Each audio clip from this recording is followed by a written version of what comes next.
Hello everyone, आप देख रहे हैं द मेडिसिन रूम, जहां हम मेडिसिन्स और हेल्थ की बातें आसान तरीके से समझाते हैं। हमारा आज का टॉपिक है common medicines used in daily life. क्या आपने कभी सोचा है कि आपकी दवाई की अलमारी में जो आम दवाइयां रखी हैं वो असल में कैसे काम करती हैं? दर्द से लेकर एलर्जी तक हम बिना सोचे समझे दवाइयां ले लेते हैं, लेकिन हर दवाई एक जैसी नहीं होती। कुछ फ़ायदा करती हैं तो कुछ नुकसान भी पहुंचा सकती हैं। एक छोटी सी गोली दर्द कम कर सकती है, बुखार ठीक कर सकती है और कभी-कभी जान भी बचा सकती है। तो आइए जानें इन रोज़मर्रा की ज़रूरी दवाइयों के पीछे की असली साइंस क्या है। ग्रुप नंबर 1, दर्द और सूजन कम करने वाली दवाइयाँ। आइबुप्रोफेन, दर्द, सूजन और बुखार को कम करने के लिए।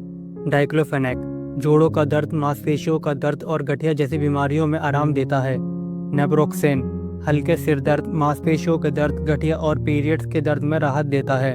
एस्पिरिन, दर्द और बुखार में इस्तेमाल होती है, साथ ही दिल की बीमारियों से बचाव में भी मदद करती है।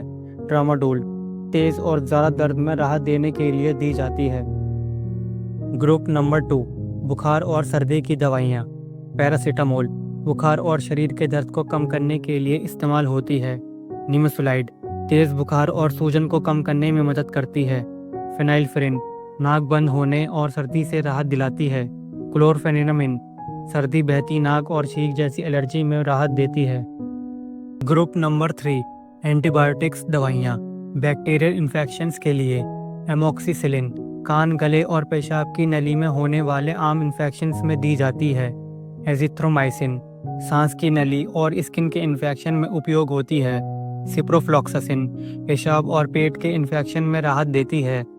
मेट्रोनाइडाजोल, पेट, दांत और पैरासाइट से होने वाले इन्फेक्शन में काम आती है। डॉक्सीसाइक्लिन, मलेरिया, एक्ने और सांस के इन्फेक्शन में इस्तेमाल होती है। क्लिंडामाइसिन, स्किन, दांत और हड्डियों के इन्फेक्शन में दी जाती है। सिफालेक्सिन, स्किन, कान और गले के इन्फेक्शन में लाभकारी है। ग्रुप नंबर 4, एलर्जी और सांस से जुड़ी दवाइयाँ। सेटेरिजिन, एलर्जी, खुजली और छींक आने में राहत देती है। लीवोसेटेरिजिन, एलर्जी और बार बार छींक आने में दी जाती है। लोराटेडिन, मौसमी एलर्जी, बहती नाक और छींक में आराम देती है। मोन्टेलुकास्ट, अस्थमा और सांस लेने में तकलीफ में फ़ायदेमंद है। सल्बुटामोल, अस्थमा और ब्रोंकाइटिस में इन्हेलर के रूप में इस्तेमाल होता है, जिससे सांस लेना आसान होता है। फ्लूटिकासोन, एलर्जी से राहत के लिए नाक में स्प्रे के रूप में दी जाती है। ग्रुप नंबर 5, पाचन और एसिडिटी की दवाइयाँ। पेंटोप्राजोल, एसिडिटी और पेट में अल्सर से राहत देती है। ओमेप्राजोल, तेज़ एसिडिटी और जीआरडी में मदद करती है। जीआरडी का मतलब है पेट का एसिड ऊपर आना। रेनिटिडिन, सीने में जलन और एसिडिटी में आराम देती है।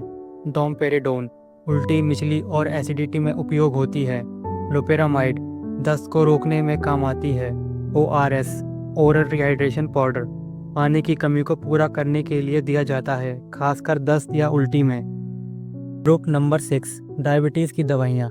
मेटफॉर्मिन, टाइप 2 डायबिटीज़ में सबसे पहले दी जाने वाली दवा, जो शुगर कंट्रोल करने में मदद करती है। ग्लिमिपिराइड, खून में शुगर की मात्रा को कम करने के लिए दी जाती है। इंसुलिन, टाइप 1 डायबिटीज़ और गंभीर टाइप 2 डायबिटीज़ में इस्तेमाल होती है, जिससे शरीर में शुगर कंट्रोल होता है। सीताग्लिप्टिन, शुगर के स्तर को संतुलित बनाए रखने में मदद करती है। ग्रुप नंबर 7, ब्लड प्रेशर और हार्ट की दवाइयाँ। एम्लोडिपिन, हाई ब्लड प्रेशर को कंट्रोल करने में मदद करती है। लोसार्टन, हाई ब्लड प्रेशर और डायबिटीज़ के मरीजों में किडनी की सुरक्षा के लिए दी जाती है।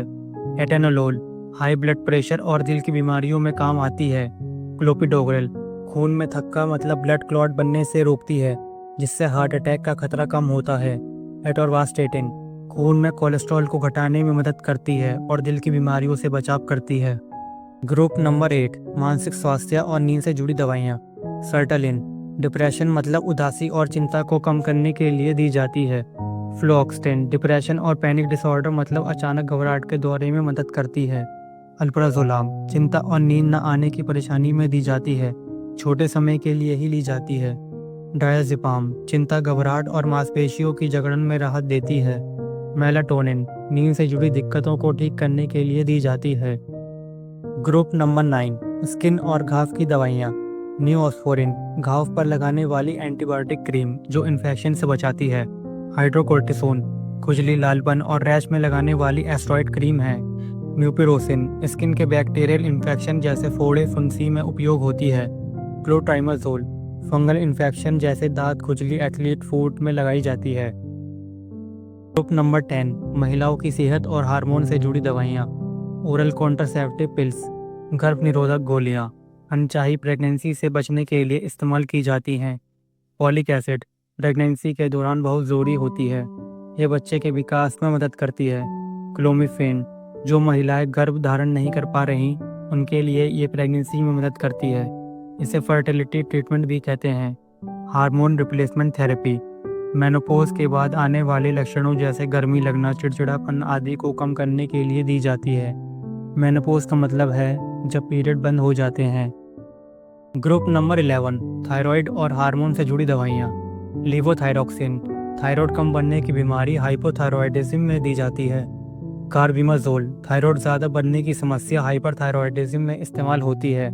प्रेडनिसोलोन सूजन और ऑटो इम्यून बीमारी के इलाज में दी जाने वाली एस्टेरॉयड दवा है। ऑटो इम्यून बीमारी वो होती है जब बॉडी की इम्यूनिटी गलती से अपने ही शरीर को नुकसान पहुंचाने लगती है। ग्रुप नंबर 12 फंगल और वायरल इन्फेक्शन की दवाइयाँ। फ्लूकोनाजोल फंगल इन्फेक्शन जैसे यीस्ट इन्फेक्शन, महिलाओं में सफ़ेद पानी आदि के इलाज में दी जाती है। टर्बिनाफेन स्किन और नाखूनों के फंगल इन्फेक्शन जैसे दांत खुजली, नाखून खराब होने में इस्तेमाल होती है। एसाइक्लोवीर हार्पिस जैसे वायरल इन्फेक्शन के इलाज में दी जाती है। हार्पिस एक वायरस से होने वाली बीमारी है जो स्किन या प्राइवेट पार्ट्स पर छाले बनाती है। ओसेल्टेमिविर फ्लू इन्फ्लुएंजा जैसे वायरल बुखार में काम आती है। फ्लू या इन्फ्लुएंजा एक संक्रामक वायरस है जो बुखार, सर्दी, थकान और खांसी जैसा असर करता है। रेमडेसिविर गंभीर वायरल इन्फेक्शन जैसे कोविड-19 के इलाज में हॉस्पिटल में दी जाती है। ग्रुप नंबर 13 आँख और कान की दवाइयाँ। टोब्रामाइसिन आई ड्रॉप्स आँखों में होने वाले बैक्टीरियल इन्फेक्शन जैसे लालिमा, पस आदि के इलाज में इस्तेमाल होती है। Ciprofloxacin I and ear drops कानों और आँखों के इन्फेक्शन जैसे दर्द, पस या जलन में राहत देती है। कार्बोक्सीमिथाइल सेल्यूलोज आई ड्रॉप्स सूखी आँखों में नमी देने और जलन में राहत के लिए दी जाती है। ग्रुप नंबर 14 दिमाग और नसों की दवाइयाँ। गैबापेंटिन नसों के दर्द और मिर्गी के इलाज में दी जाती है। प्रीगैबलिन नसों की कमजोरी या जलन और पूरे शरीर के दर्द में आराम देती है। कार्बामेज़ेपिन मिर्गी और बाइपोलर डिसऑर्डर मतलब मूड बदलने की बीमारी में इस्तेमाल होती है। ग्रुप नंबर 15 हड्डियों और जोड़ों की सेहत की दवाइयाँ। कैल्शियम सप्लीमेंट्स हड्डियों को मजबूत बनाने और कमजोरी से बचाने में मदद करते हैं। विटामिन D3 शरीर में कैल्शियम अच्छे से सोखने में मदद करता है जिससे हड्डियां मजबूत रहती हैं। ग्लूकोसामिन एंड कॉन्ड्रोइटिन जोड़ों के दर्द और गठिया में आराम देने के लिए इस्तेमाल होती हैं। दवाइयाँ ज़रूरी होती हैं लेकिन सही जानकारी सबसे बड़ी ताकत होती है। जब आप अगली बार कोई दवाई लें तो आपको पता होना चाहिए कि वो आपके शरीर में क्या असर कर रही है। सही दवाई सही तरीके से लेना ही सेहत का असली मंत्र है। ऐसी ही और हेल्थ से जुड़ी ज़रूरी बातों के लिए वीडियो को लाइक करें, शेयर करें और सब्सक्राइब करें। अगली वीडियो में फिर मिलते हैं।